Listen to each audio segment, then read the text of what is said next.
Assalamualaikum warahmatullahi wabarakatuh. Selamat pagi. Perkenalkan, nama saya Devi Amelia Putri, NPM 207052692 dari kelas A2 D4 K3. Di sini saya akan menyampaikan materi-materi yang sudah saya dapatkan dari pembelajaran Sistem Manajemen K3 atau biasa yang disebut dengan SMK 3.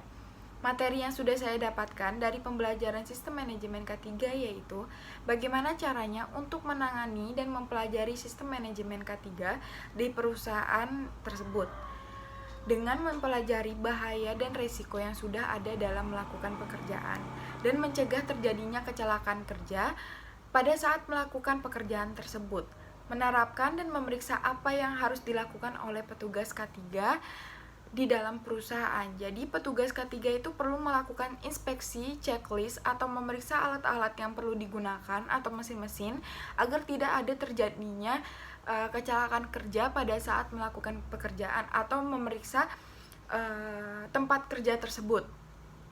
Mengetahui dasar-dasar hukum yang telah ditetapkan oleh pemerintah, peraturan pemerintah nomor 50 tahun 2012 tentang pasal-pasal yang sudah ditetapkan agar perusahaan atau karyawan tidak melanggar, mengetahui apa yang sudah menjadi hak kewajiban bagi perusahaan, karyawan, dan masyarakat, memberi sasaran dan tujuan dalam perusahaan.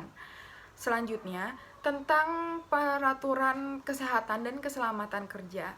K3 yaitu suatu sistem program yang dibuat bagi pekerja maupun pengusaha sebagai upaya pencegahan atau preventif timbulnya kecelakaan kerja dan penyakit akibat hubungan kerja dalam lingkungan kerja dengan cara mengenali hal-hal yang berpotensi menimbulkan kecelakaan kerja dan penyakit akibat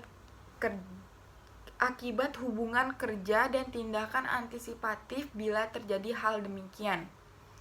Peraturan K3 ini juga mengacu kepada peraturan tentang kewajiban dan hak tenaga kerja, mengatur tentang kewajiban pengurus atau manajemen. Selanjutnya, tujuan dari safety yang pertama untuk mengamankan sistem kegiatan atau pekerjaan mulai dari input, proses, maupun output. Kegiatan yang dimaksud bisa berupa kegiatan produksi di dalam industri tersebut maupun di luar industri seperti di sektor publik dan yang lainnya. Selain itu, penerapan program safety juga diharapkan dapat meningkatkan kesejahteraan atau well-being atau disebut dengan well-being.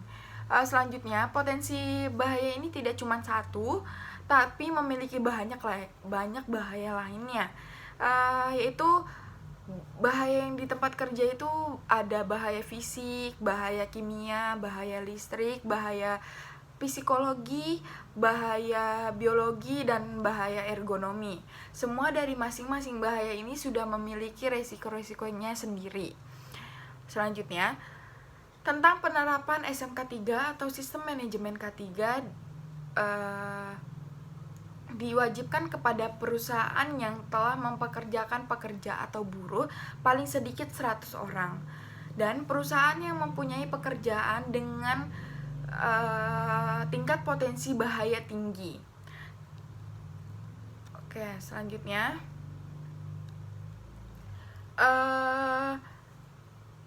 sistem manajemen ini memiliki kriteria pada penerapannya. Yang pertama, dengan penerapan tingkat awal, tingkat transisi, dan tingkat lanjut. Total elemen ini ada 12 elemen. Yang pertama, elemen berisi tentang pembangunan dan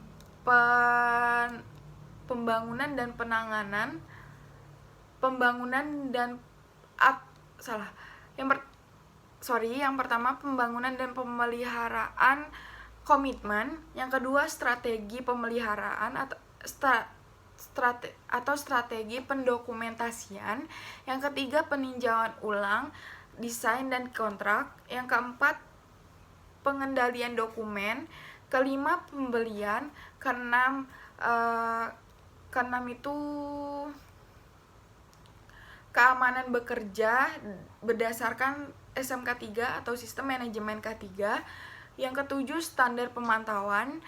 8, pelaporan dan perbaikan. 9, pengelolaan material dan perpindahannya. Ke-10, pengumpulan dan penggunaan jasa. Ke-11 itu audit Sistem Manajemen K3 atau SMK 3. Ke-12,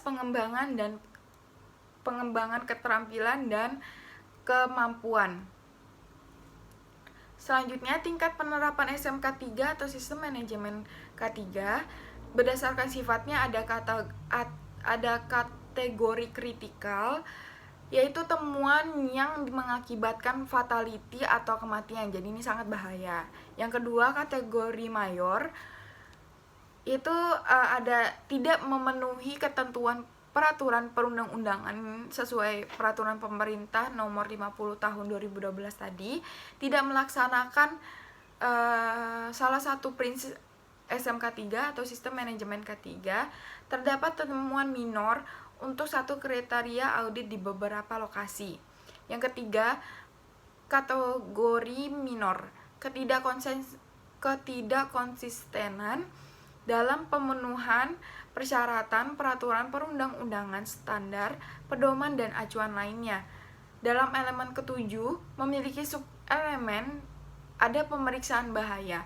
Pemeriksaan bahaya ini dilakukan secara teratur dengan menginspeksi tempat kerja, dilakukan secara kompeten. Semua hasil yang telah diinspeksi harus dilaporkan kepada perusahaan. Selain pemeriksaan bahaya, ada pemantauan yang tadi sudah saya jelaskan yang pertama, dengan pengukuran lingkungan kerja, peralatan pemeriksaan atau inspeksi, pengukuran dan pengujian, dan pemantauan kesehatan tenaga kerja. Jadi tenaga kerja tersebut kesehatannya dipantau sebelum melakukan pekerjaan yang mau atau hendak dilakukan.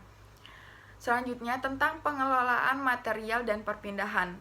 Lebih tepatnya ini harus melakukan sesuai prosedur yang sudah diberlakukan di perusahaan tersebut. Jadi perusahaan harus membuat SOP yang tepat. Pengumpulan dan penggunaan data ini berisi tentang catatan-catatan yang dikumpulkan, diarsipkan, dirawat, dipelihara, disimpan, diganti, direvisi, dan dikelola oleh perusahaan. Catatan K3 ini merupakan segala bentuk dokumen dalam kaitannya terhadap keselamatan dan kesehatan kerja pada perusahaan. Ada juga data K3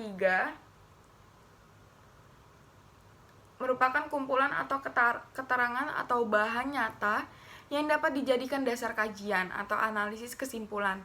Data K3 ini termasuk diantaranya, namun tidak terbatas hanya ada data medis kesehatan para pekerja, catatan kesehatan para pekerja tersebut, data pembelian safety device atau PPE, data pemeliharaan, data pemeriksaan peralatan, data pemakaian. Selanjutnya di sini saya akan setelah semua elemen dan setelah elemen dan kriteria lainnya dilakukan pemeriksaan atau audit sesuai tingkat audit pada perusahaannya tersebut yang ditetapkan dari awal transisi sampai lanjut.